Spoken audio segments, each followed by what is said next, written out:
Bonjour et bienvenue à tout le monde sur l'émission Une question, une réponse avec Bruno Lallemand. Bonjour Bruno. Bonjour Nathalie.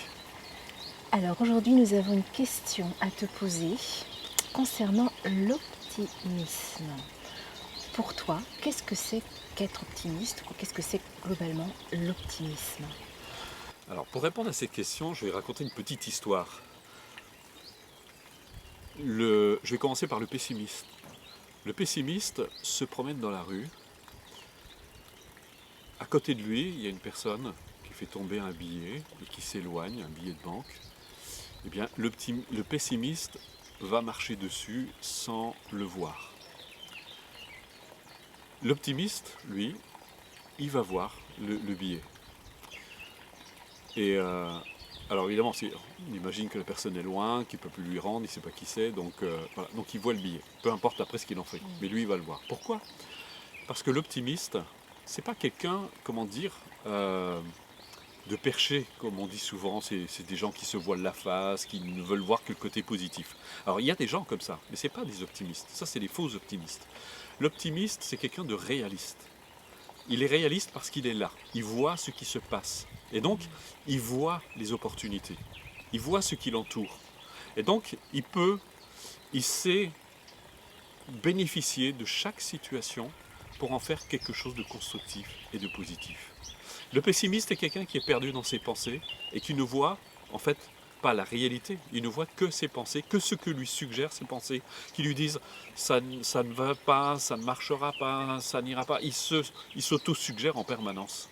Et donc il se noie dans son propre mental, en fait, dans ses propres concepts et dans ses propres idées. Alors on va me dire, oui, mais quelqu'un qui a eu des échecs, qui a eu des difficultés, qui a traversé des moments difficiles, eh bien, à situation égale, on peut mettre 10 personnes, personne ne vivra, ne réagira de la même façon.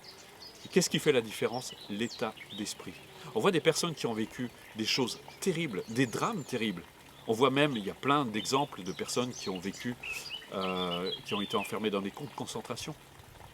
Eh bien, on voit des personnes qui sont devenues des exemples de joie de vivre, d'optimisme, malgré la souffrance qu'ils ont endurée. Parce qu'ils ont su, justement, tirer bénéfice même de la souffrance. Les bouddhistes disent d'ailleurs que la souffrance, c'est comme un aiguillon qui nous oblige à sortir la tête hors de l'eau. Donc soit, effectivement, on se laisse écraser par la souffrance, soit on sait s'en servir comme d'un tremplin. C'est ce que disait Julius Evola, c'est l'art de transformer le venin en remède. Alors justement, comment transformer cette souffrance en bénéfice? Comment le faire? Parce que c'est facile à dire, mais quand on vit effectivement une situation difficile, comment la dépasser? Alors la première chose à faire, c'est d'abord j'ai envie de dire, c'est comme, on va prendre l'exemple d'un feu. Si on prend conscience que le feu brûle grâce à ce qu'on lui met dedans, il faut d'abord, la première chose, c'est d'arrêter d'alimenter. Donc on va prendre par exemple, essayer de perdre l'habitude de se plaindre. Pas parce que c'est mal, mais parce que c'est comme si je mettais encore du bois dans le feu. Et je vais arrêter de mettre du bois dans le feu, ça c'est déjà la première chose à faire. D'arrêter d'alimenter le malheur, d'arrêter d'alimenter la souffrance, parce que ce ne sera, comme disait Sögyal Rinpoché, ça ne s'améliorera pas parce que vous vous plaignez, bien au contraire. Donc, première chose, arrêter d'alimenter. Deuxième chose, une fois qu'on arrête d'alimenter, et là, c'est la patience. C'est d'essayer de commencer à regarder les choses sous un autre angle. Parce que toutes les situations ont toujours plusieurs angles de vue. Et là, je pense que la pratique de la méditation, entre autres, et beaucoup d'autres choses, c'est d'entreprendre des démarches qui vont nous aider à prendre de la hauteur, de la distance, c'est-à-dire qui vont nous donner d'autres angles de vue que la seule qu'on a pour le moment. J'ai vécu un malheur, j'ai vécu une difficulté, je ne vois plus que ça. D'ailleurs, Dalai Lama, je me souviens dans une conférence, avait pris un œuf et il disait, vous voyez cet œuf, si je le mets tout près du visage, je ne vois plus que l'œuf.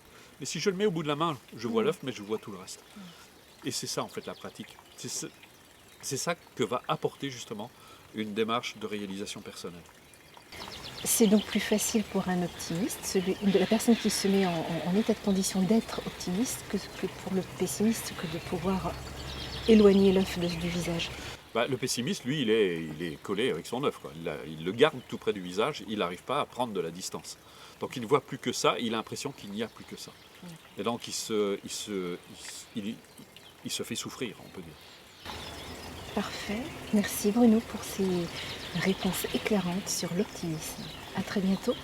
Mais de rien, merci Nathalie, à très bientôt.